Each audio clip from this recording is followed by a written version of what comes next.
Where have we ever heard about somebody being so good at video games, they've now turned into, their career is now turned into, being whatever role it is that they're playing. If that was true, then I'd be like a professional like mushroom stomper in real life. You know what I mean? Like it's because Mario. I play. No, I know. I don't know that was a job. Yeah, I didn't know either. It is a job. That's the thing, it is right? a job in Italy. When you go to Italy, In Italy, right? they got and the you mushroom stomp. stompers. But The that's mushroom like a stompers. family lineage kind of thing. Like they pass down from generation. Yeah. You have to be born into that family to do Yeah, it. It's yeah, only exactly. it's only the mushroom fungi family that does it. The fungi That does family. it. Hello and welcome to the movie podcast review of Gran Turismo. My name is Shahbaz, and of course, I'm joined in the driver's seat. This car, for some reason, has 3 driver's seats with 3 pedals, all accelerators, no brakes, because we don't stop here on the movie podcast. Do we each have our own steering wheel as well? We each have our own steering wheel. We're all going in different directions. It's like those Oh my driver's God. ed cars which I've never seen in Canada, by the way. Only in the States in movies, by the way. What, you've never seen the driver's ed car that has another steering wheel? And like another accelerator or brake in it. Yeah, I've never seen that in real life. My driving instructor, her car that she had didn't have another steering wheel, but it did have a brake in it. Sorry, yes, mine did too. only a brake. They had a brake just in case. I think that has to be by default. Got you. Okay, so what you're saying is you just lied right now. I just lied. I mean, what's new? You did. What's new in the movie podcast? We're just liars on here. You lie all the time. What We is all going lie. on I right mean, now? Daniel, remember that time that you said that Oppenheimer was the greatest movie, and then 2 minutes later we turned off the camera, you're like, that was garbage. I've never seen a worse movie in my life. No, it's phenomenal. It's And phenomenal. of course, sorry, before we get too in the weeds here, like I said, joining me in the driver's seat, we have Daniel and Anthony. Anthony, how are you doing today? I'm doing well. Okay, that's my fault. My fault for kicking it to you. That was my fault. I missed my situation. Shay, you set yourself up for that one. I I'm set telling myself up. I thought I was gonna get more. I was so wrong. I was so wrong. was it. Daniel, It's all how good. are you doing today? I am doing well. No, I'm doing good. I'm doing really good. I'm so excited to talk about this movie. There was so much going on. I think relating and around this movie, which we're going to get to, obviously. But yeah, no, it's a good day to be on the movie podcast. It's been quiet as well too, because movies are being pushed. We're waiting to see what's going to kind of happen with release dates and all that kind of stuff. So we've been getting a little bit we've been almost taking a little bit of a mini break on the show. Somewhat of a break. Somewhat. Yeah. We're still working really hard. There's other stuff happening behind the scenes that we cannot wait to share with you all. Like I said, we're all in the driver's seat, driving different places, but same car. Yeah. Same car, different car. driveway. Yeah. Wait, what? Oh, we each control a wheel, and then there's one wheel that's just like on its own. It's like the cart, God. like the supermarket shopping cart. cart? Yeah. Yeah, just flapping its own thing. Exactly, that's exactly what's happening here. Of course, the movie that we're talking about again today is Gran Turismo, and it's from Sony Pictures. So huge shout out to our friends at Sony Pictures for inviting us to come watch this movie. But also, we got to do a really cool experience that we're going to talk about as well. The film does star David Harbour, Archie Madekwe, Orlando Bloom, Darren Barnet, Djimon Hounsou, and Geri Halliwell. So the movie that we're talking about again, like I said, is Gran Turismo, but the event that we got to experience on this movie was a really, really cool event. Our friends over at Sony Pictures invited us to come to this mansion in like a little bit southern Ontario, I think, or northern Ontario, and we got to drive really, really fast cars. We got to just kind of hang out in a pool, and then at the end of it, we got to watch the movie. It was a really cool experience. At this house, though, they had Gran Turismo set up so we could play it as well. And we have some cool videos that will be dropping very soon. But do you guys want to talk about how much fun you had? Daniel, what about yourself? It was so much fun. I think when so the company or the place we went to was like GTA Exotics. This video is not sponsored by them. This is just the fact that this is where we went. So if you want to, test some cool cars like we did, go check them out. But yeah, this was a really cool event because we had a bunch of different media there, from the video game world and from the movie side, and it's great whenever we get to see like our friends from the industry from different corners of whatever entertainment you love. So we definitely had some friends there that we got to meet up with, and and we got to drive some really cool cars, and and you already know, if you're longtime listeners or watchers of the movie podcast, how big of gamers that we are here. So whenever we get to have something that blends the two worlds together, it's amazing. And us getting to drive really cool sports cars, Shay and I, we got to drive a Ferrari.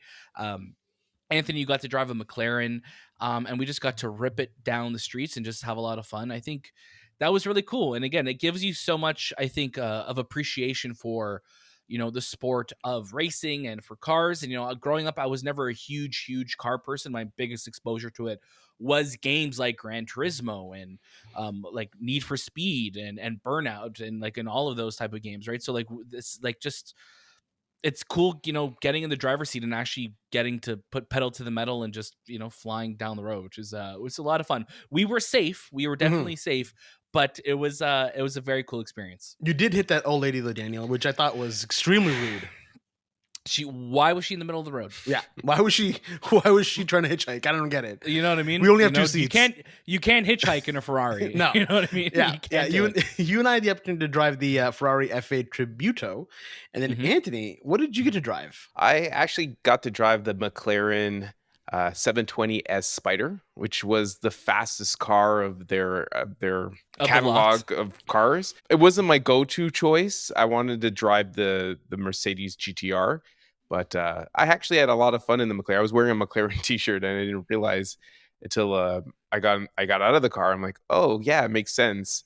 I guess God kind of like put me into the right car. It was meant to be. And he put you in the right passenger seat. It was one of these cars where you just learn, it's so delicate because the guy's like, yeah, when you open the door, you got to make sure that when you pull the handle, push up with your elbow, because if you pull from the handle inside, it like will dislodge the mechanism that opens the door. It was like Oppenheimer bomb. Yeah, level. It was like, it moves a millimeter, so it's very, very fragile. So just be careful. Jesus. I'm like, oh, okay, this is just a $500,000 car.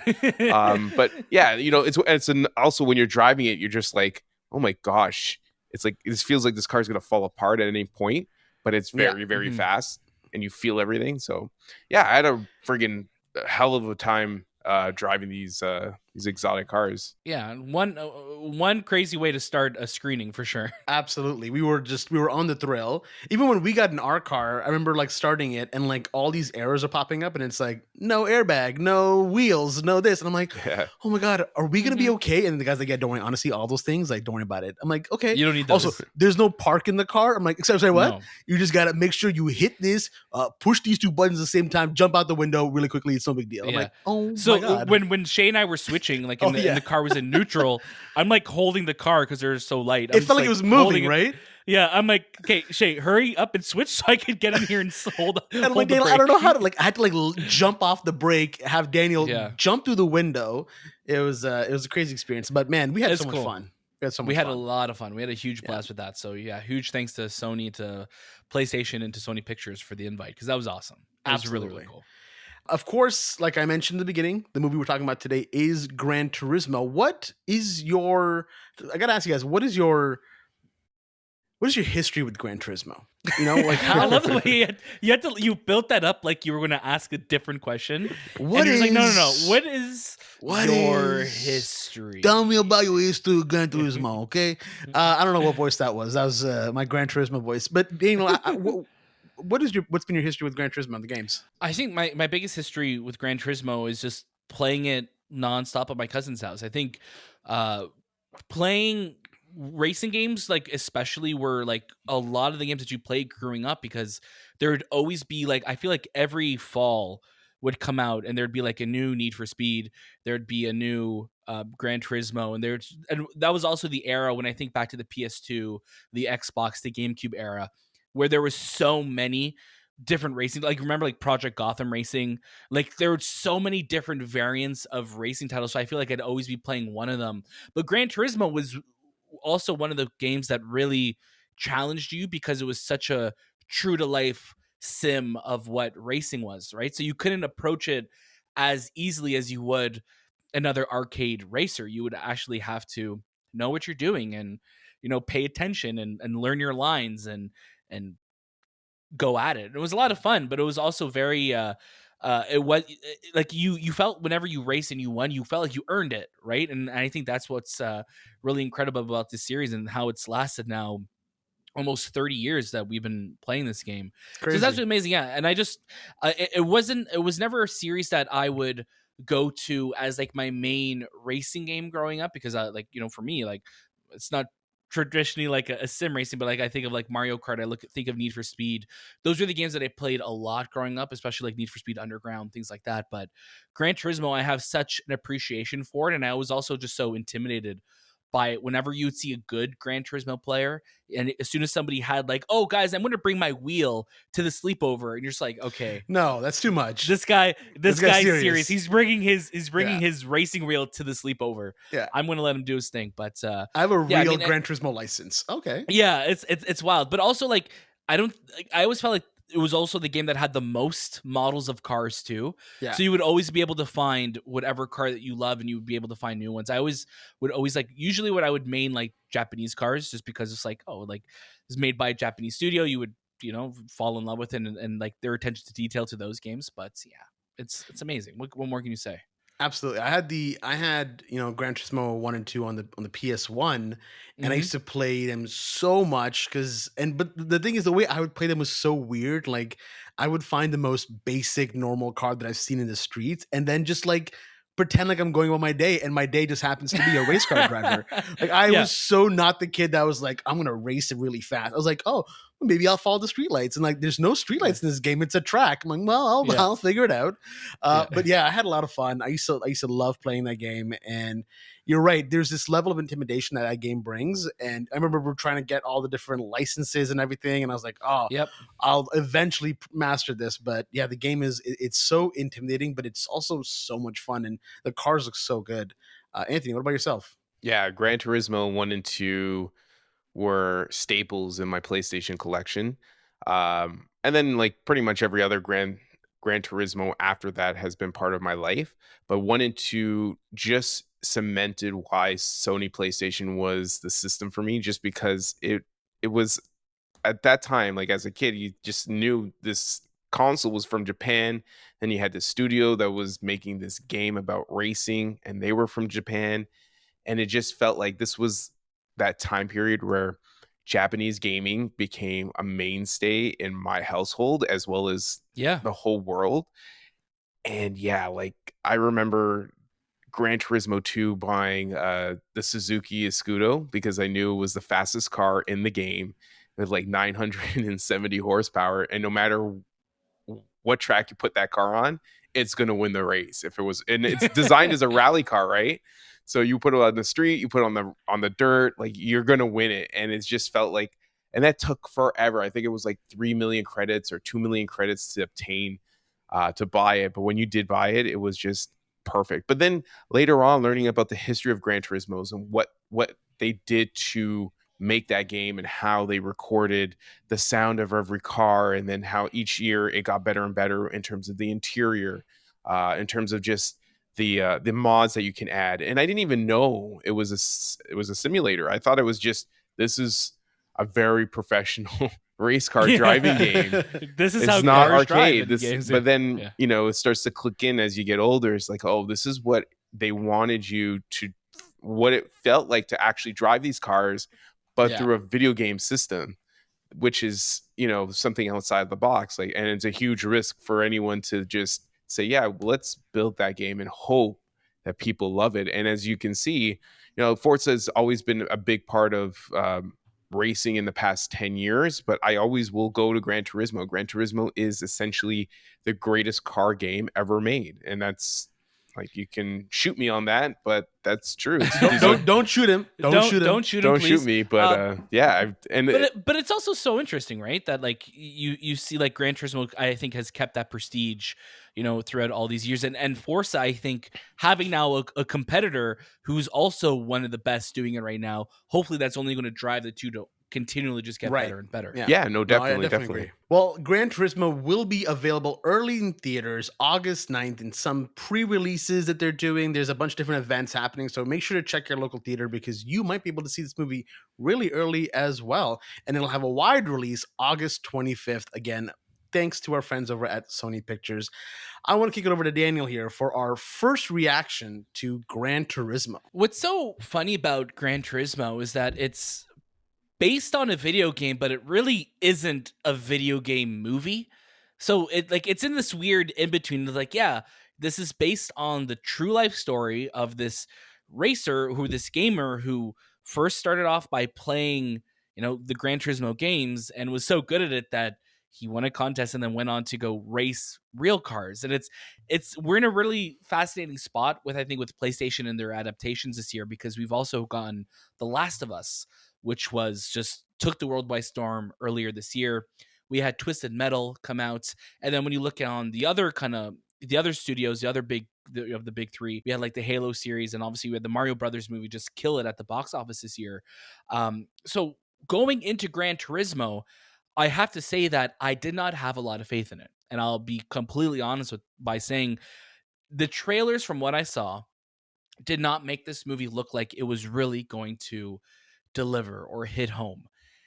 And I'm so happy that I am so wrong on that, because I had such a damn good time watching Gran Turismo. It is such a fun movie. It is such an exhilarating ride, beginning to end. It knows exactly the story that it wants to tell. This is an underdog story. This is the ultimate underdog story of someone who no one believes should be where they are, but they do, and they earn their spot and they earn their name. And it reminded me a lot of Creed. And it's funny because one of the writers of this film also wrote Creed 3 this year, and you kind of see the little bit of the shades of that. We're like, yeah, like this is just an underdog story. This is somebody's story who you want, it's so crazy it has to be true type of story, right? Where have we ever heard about somebody being so good at video games, they've now turned into, their career is now turned into, being whatever role it is that they're playing? If that was true, then I'd be like a professional, like mushroom stomper in real life. You know what I mean? Like it's because Mario. I play. No, I know. I don't know. That was a job. Yeah, I didn't know either. It is a job. It is a job in Italy. When you go to Italy, in Italy, right? We got the mushroom stompers. But that's like a family lineage kind of thing. Like they pass down from generation. Yeah, you have to be born into that family to do it. It's only the mushroom fungi family that does it. The fungi family. The fungi family does it. What was the institution called? The institution what? That they went Remember to go learn? The fungi institution that we had from our Mario Brothers review? Oh my god, yeah. No, you have to work there first. That was from Last of Us. That was from our Last of Us review. Sorry, Last of Us. You're right. It was from Last of Us. Yes. What do we call what do we call ourselves? The fungi family? Cordyceps crew. Cordyceps crew. Oh man. We're so off track. Let's get back on the racetrack. Gran Turismo truly is the biggest surprise of the year. I had a blast with this movie. I think the performances are all top notch. I think you look at a movie that could be very cheesy and very hokey, but it finds a way to balance that line and telling a really heartwarming and endearing story. And I think that goes, that's a testament to Neill Blomkamp, who I'm always rooting for whenever he has a film coming out. I'm like, you know what? Like, hopefully this recaptures that magic of what we saw in District 9 or Elysium, which is one of my favorites. But I think since then, it's been a little bit of a rocky go for him. But I think when you look at Gran Turismo, just like, Jann in the film, I think everyone is going to count this movie out, but don't, because this is a great time. You go watch this at the movie theater. If you're going to fall in love with racing, you're going to fall in love with cars. We left the theater, Shay and I specifically, because I know, Anthony, you are more in tune with that world already, but we left the theater going like, I want to learn about this. I want to learn more about not just the story, but about the different racing and the different leagues and when's the next big races, who are the big stars. Like, those are the type of things that you'll start wanting to know about and to care about. And I think it's because of Gran Turismo, this movie that's coming out in a very, precarious time, because it's like it's opening this week, but it's also opening up wide at the end of August, which is also not the greatest time for movies to be releasing. I really do hope it finds its audience, because it's a great time. And I think everything that we've seen from Sony Productions so far with The Last of Us, with Twisted Metal, which is getting great reviews, we have not watched it yet, but it seems like they're doing things right and they're treating their properties fairly and as they should be, because these are prestigious game titles. And I love that this just wasn't a random like, oh, this is a like Need for Speed. It was like, no, this is a real story, and we're going to treat that Gran Turismo, we're going to actually tell a real story within this world that makes sense. And I had loved it. I had a great time with it. It's absolutely mind-blowing how accurate the story is as well, because I remember as soon as the movie finished, we Googled so many of the events, and while they may not be in the same order, and I get why they do that, it's still so fascinating to see that this is the story of Jann Mardenborough, and this is what he actually went through. And there's so many devastating moments in this series where I'm like, oh, I can't believe they did that. I'm like, that's a weird story decision, but it's like, no, that happened. That's why they did that.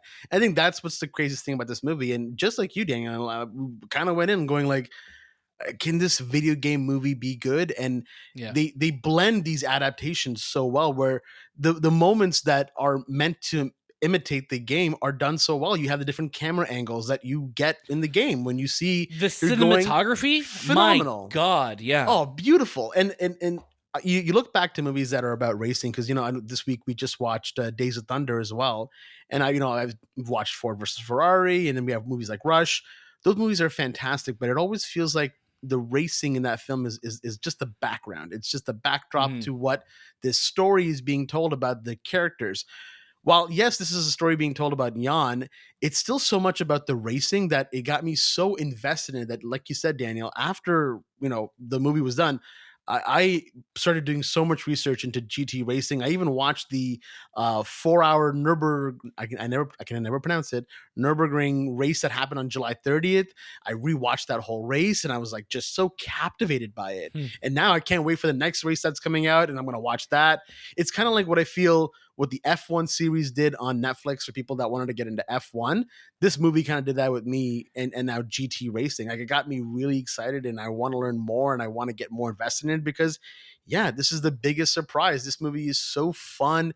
It's so gripping. It's got really tense moments, and the racing cinematography is just beautiful. The way they incorporate elements of the game, also fantastic. And the cast, they are driving to the finish line. They are doing a great job. They are selling the movie that they're here to sell, and you totally buy it. You're invested for the time that you're watching this movie.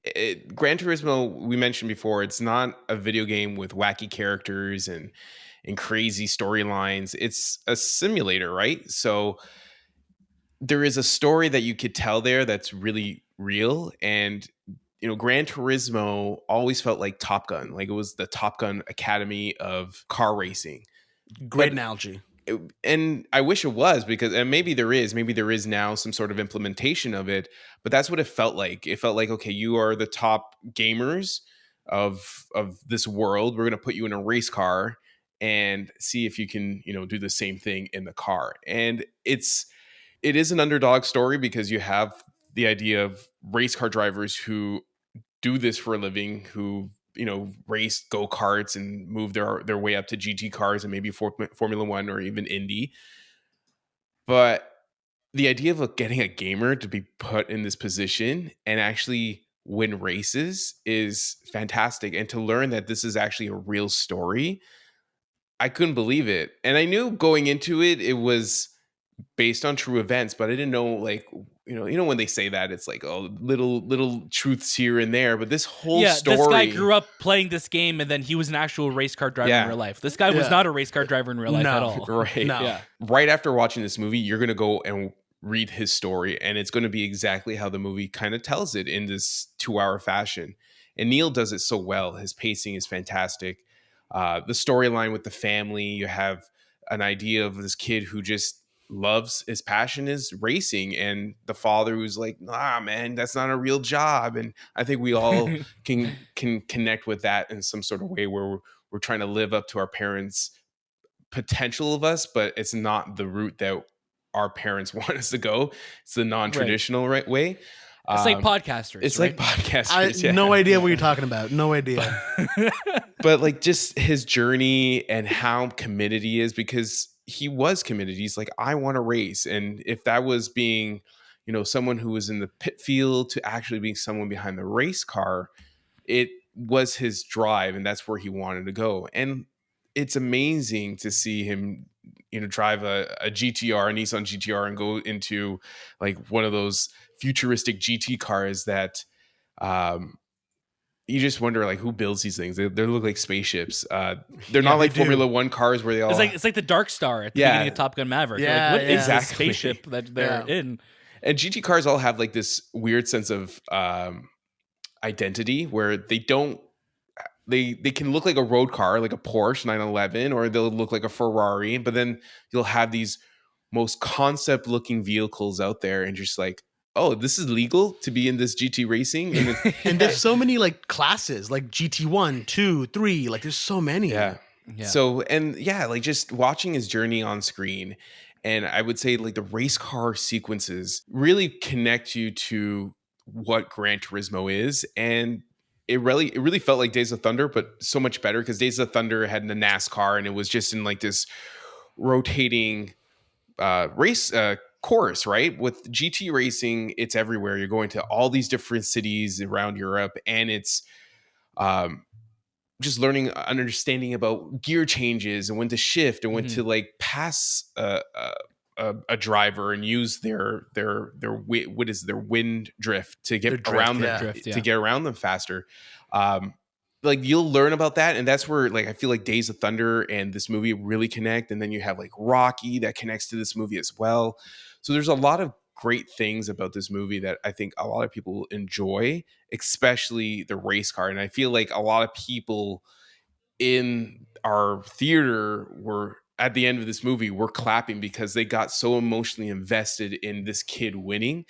And when it happens, it's like you feel like you're there. And I think Neill puts you in the driver's seat as well as in the seats of the stands to get you really invested in, this is what real racing's all about. I think the biggest thing for me with this film, if I can give it some criticism, is that for the span of the runtime of this film, I think the movie starts off really strong with the family dynamic, and then as soon as Jann starts to go on his journey of becoming a racer in real life, I think the whole family subplot really just kind of gets put on the back burner. And it does come back later on in the movie. I just feel like we were away from it for so long at some points of the movie that I felt like you weren't feeling that urgency, or you weren't feeling that connection. So when family members did pop up later, you're like, oh yes, let me remember what this relationship was like. Where did we leave off with it? And I think if we maybe cut back to the family a little bit more throughout the runtime of the movie, I think we would have had a little bit more connection and a bit of more of emotional weight. Even though the emotional moments do hit later on in the movie, I could have used more of it because the family, especially the parents, Djimon Hounsou and Geri, were just they were really great, and I could have had a lot more of them in this movie. I agree with Daniel, because it felt like they were such a part of his life, and then when he goes on this journey, they just disappear. Like it almost became like, I don't have a son, and maybe it almost tricked me, like, did he have parents in the beginning of this movie or what? Because they show up and then they disappear and then they show up again. But it's crazy to think like Ginger Spice is the mom, and I was like, what? I looked over to Daniel, cool. Like, that's Geri Halliwell, and she's like, and he's like, no, that's not Ginger Spice. I'm like, I could tell by the eyes, the hair, but she looks so different now. Like she just looks a lot more mature, but like not like age wise, but she just looks different. And it was the eyes that really got me to thinking that's her.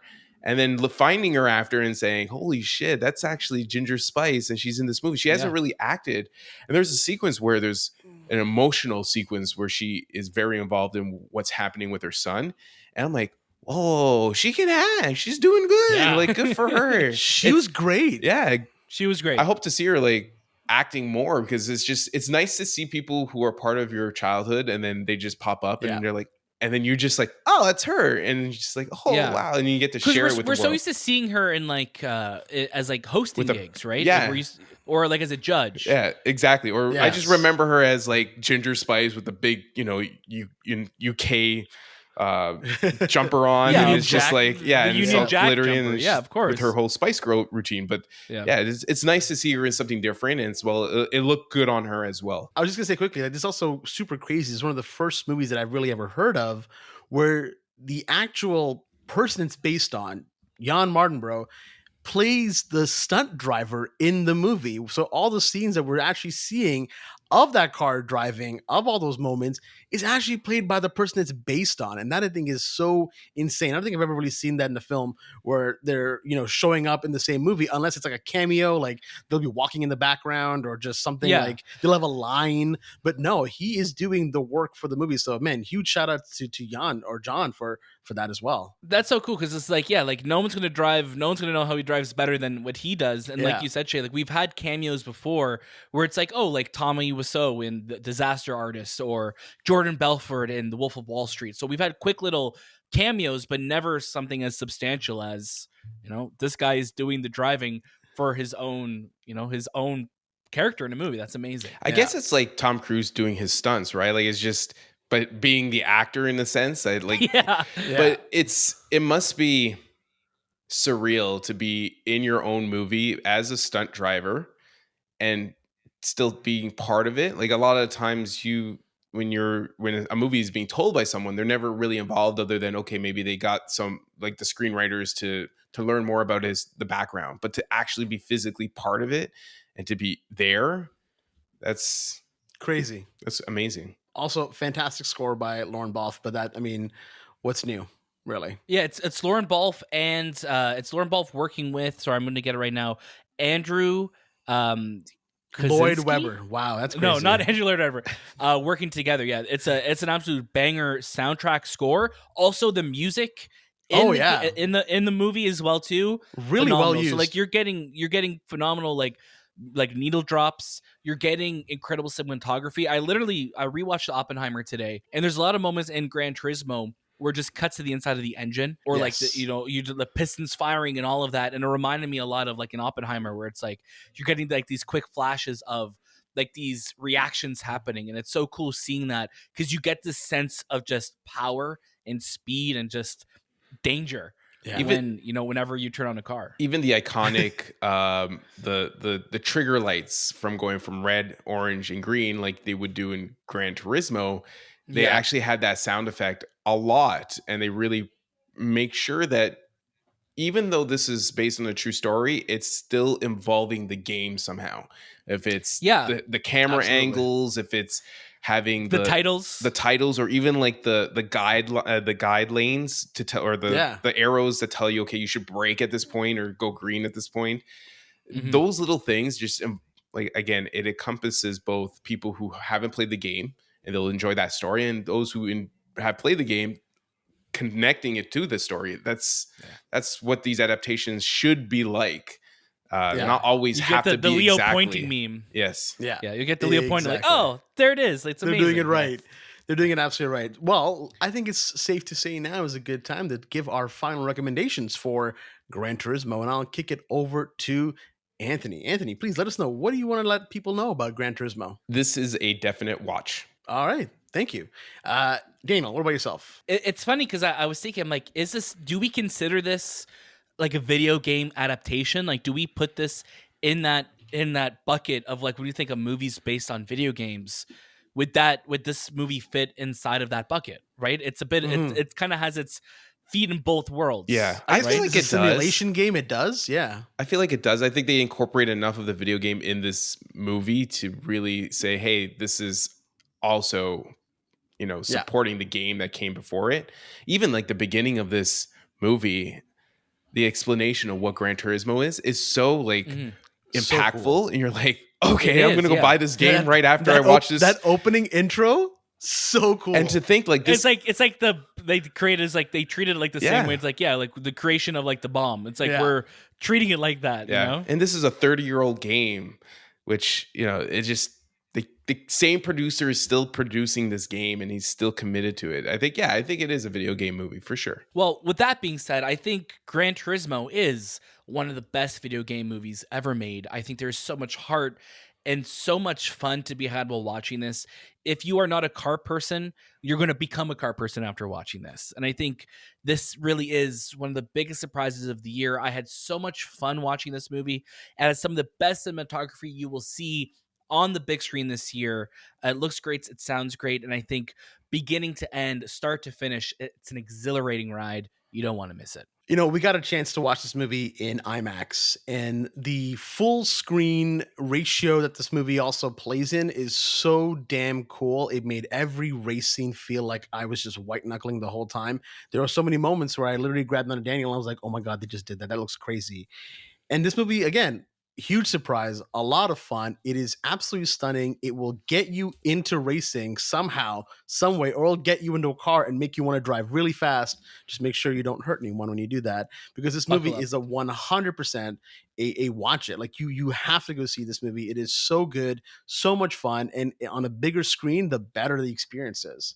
Of course, if you do go watch this movie, you know the best place to have a conversation with us is in our Discord chat. So make sure you go ahead and join that as well, because you have people joining every single day, and it's so much fun. We can't believe it. We're so grateful to everybody in the community. You can also leave comments on places like Apple Podcasts and Spotify as well. We love reading those out there. We've gotten some great ones recently. We've even been getting some great Twitter DMs. So, or I guess X. I don't know. I'm calling it Twitter still, if that's okay. Twitter. It's Twitter. I'm an old man. I'm going to keep calling it that. And make sure you're following us at the MUBI Podcast on every single social media available out there. I promise you, if it exists, then we're on it. And that was this time with the MUBI Podcast. We'll see you next.